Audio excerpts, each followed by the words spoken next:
Welcome to North Georgia News Now. I'm Nevaeh Jordan. Coming up today in local news, a Dalton man has been found guilty of attempted murder. Students at Eastside Elementary School were awarded a $500 grant to help fund a gardening project. Dalton State College will hold an investiture celebration for President Fujko. The City of Dalton is organizing a spring cleaning project set to begin this weekend. The Downtown Dalton Development Authority is partnering with the Carpentry Hotel to host a solar eclipse watch party. In state news, lawmakers have approved the 2025 state budget. Police have identified a man who tried to breach security at Atlanta's FBI office. The mother of an Atlanta boy found deceased back in 2022 has been arrested and is being held without bond. A new bill regarding Georgia election is causing some controversy. We'll hear more about that, and later, Shane Franks is here to share WDNN's community calendar. But first, here is your local weather. Today's local weather is brought to you by Built Well Bait.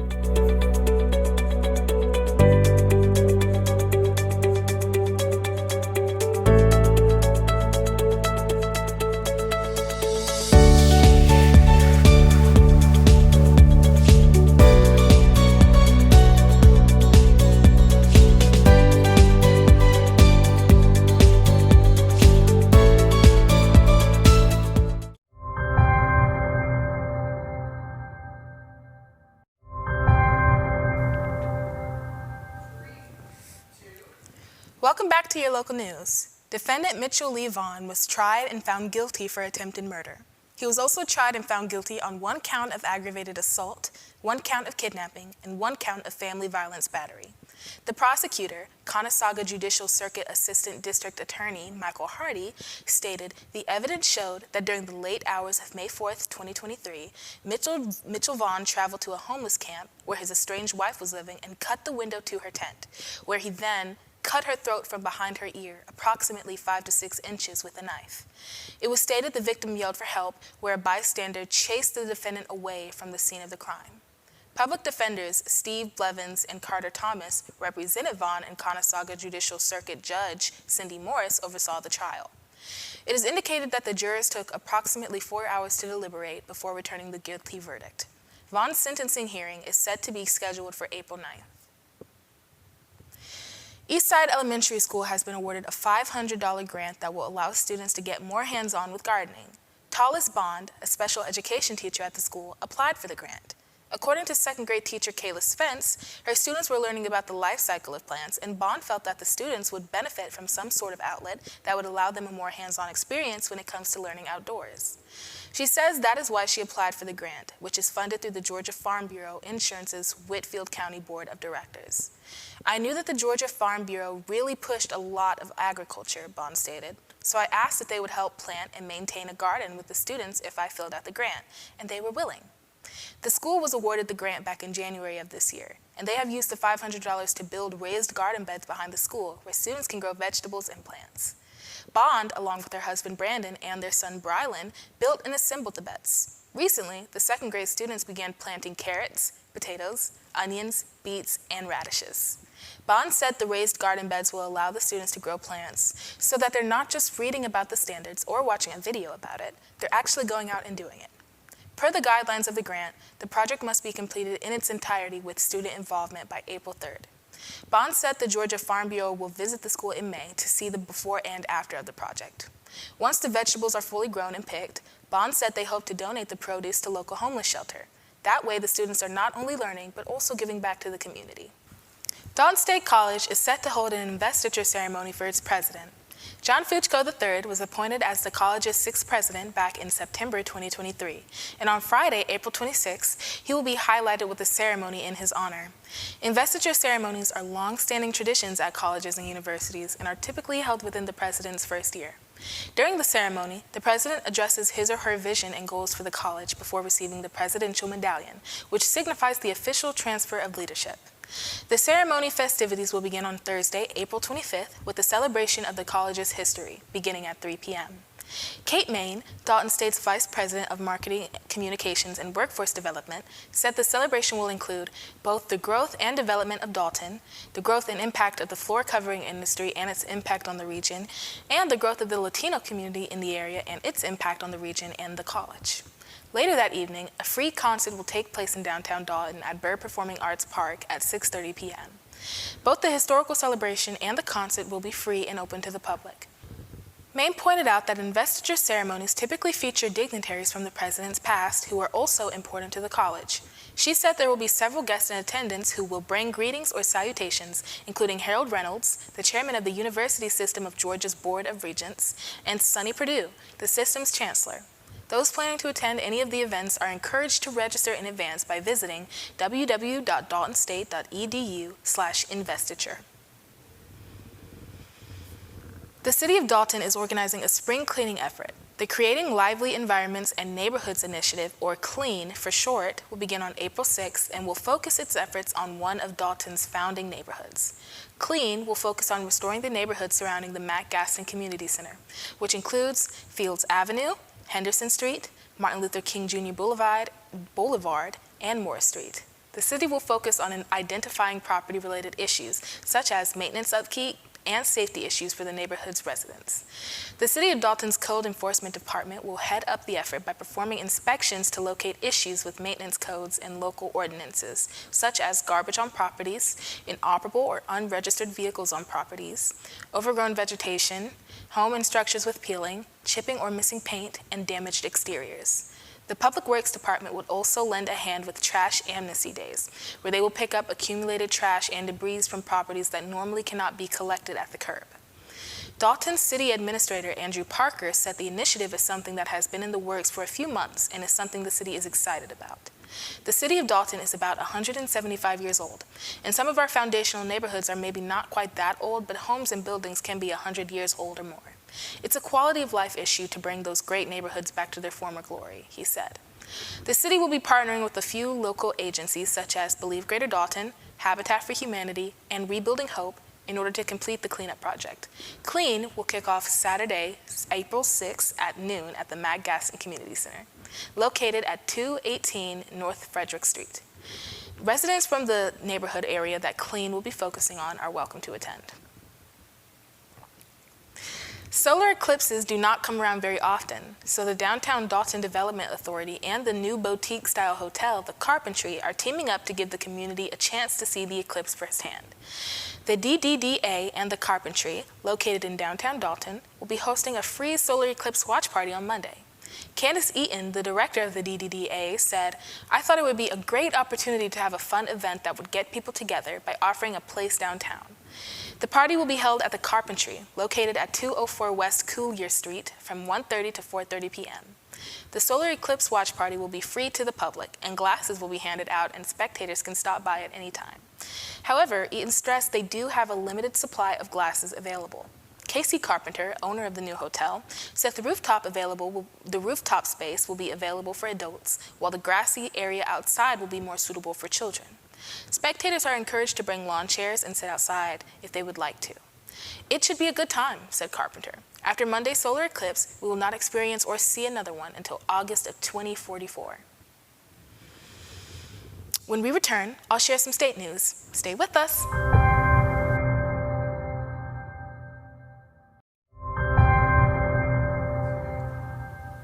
Welcome back.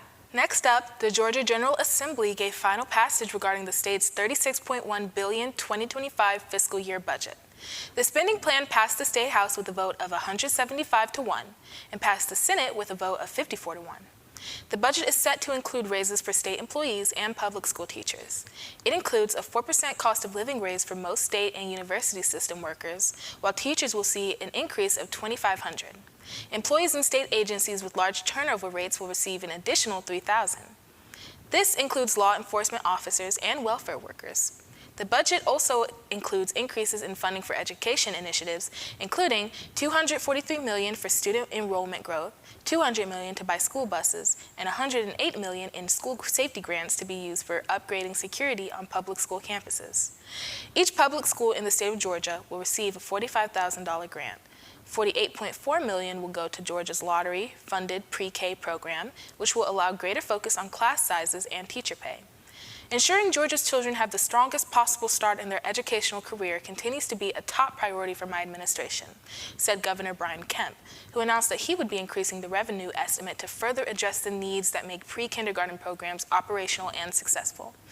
The 2025 budget will also include $10.7 million for technology upgrades inside state prisons, $18.6 million for reimbursement rates to healthcare providers, and $6.3 million for free breakfast and lunches for children from low-income families. The budget will now head to desk of Governor Kemp and is likely to be signed in early May. DeKalb County Police say a man rammed his SUV into the front gate of the FBI's Atlanta office. According to officials, the crash happened just after noon on Monday. Footage showed an orange Buick Encore with South Carolina plates crash into the barrier gate after the driver attempted to follow another vehicle inside the gate. The suspect was later identified as Irvin Lee Bowling, a Navy veteran from South Carolina. After crashing into the barrier gate, police say Bowling exited his vehicle and tried to follow an FBI employee into the parking lot on foot. Two agents who were leaving at the time instructed Bowling to sit on a curb, but he refused and resisted when the agents attempted to take him into custody. As a precaution, Bowling's vehicle was checked by both FBI agents and bomb technicians. He now faces charges of interfering with government property, and officials say the crash caused significant damage to the gate. It is estimated to cost more than $1,000 in repairs. Dejuan Anderson, 38-year-old mother of a 5-year-old boy, Cairo Amar Jordan, who was found dead inside a suitcase in Indiana in 2022, has been ordered to be held without bond on Tuesday. She was arrested in California last month after spending almost 2 years on the run. During the initial court appearance, she claimed she had been under federal surveillance for months before her arrest. She told Washington County Circuit Judge Larry Medlock, "I've been under NSA surveillance for the past 8 months," following with, "How can that qualify me as a fugitive on the run when I've also had a detail from the Space Force that was following my every move?" Medlock replied, "If the Space Force comes forward and tells me they're willing to monitor you, we'll take up the issue of bond at a later time."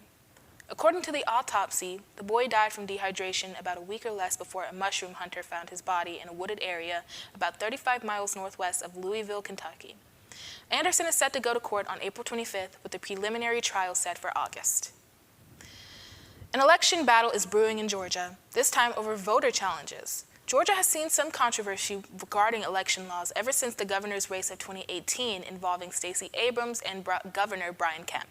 Further upset came during the presidential election when activists claimed Donald Trump lost the election due to fraud. Now, with only months to spare before the next presidential election, Georgia is again looking at its election laws. Last week, Republican lawmakers passed a bill that would allow the removal of people from the voting rolls through challengers to voter eligibility. Georgia, like many other states, currently allows citizens to file challenges to an individual's eligibility to vote, such as when they have personal knowledge of a neighbor moving out of state. Now, residents are increasingly challenging large numbers of voters through the use of impersonal data. The proposed bill defines probable cause for removing voters from the rolls, such as death, evidence of voting or registering in another jurisdiction, a tax exemption with a different primary residence, or a non-residential address. The bill also states that the national change of address list can be considered, however, not exclusively, which is causing a lot of turmoil among the supporters and opponents. Opponents of the bill say the national change of address list is not reliable. Opponents also point out that receiving a voter challenge letter in the mail can be scary for individuals, and voters would also have to make the time to appear at a meeting to defend their voting eligibility. The American Civil Liberties Union of Georgia has threatened to sue if the bill should pass. The bill will now move to Governor Kemp's office where it awaits his signature. When we return, Shane Franks will share WDNN's community calendar. But first, here is a look at the obituaries.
Welcome back. It's time for WDNN's Community Calendar.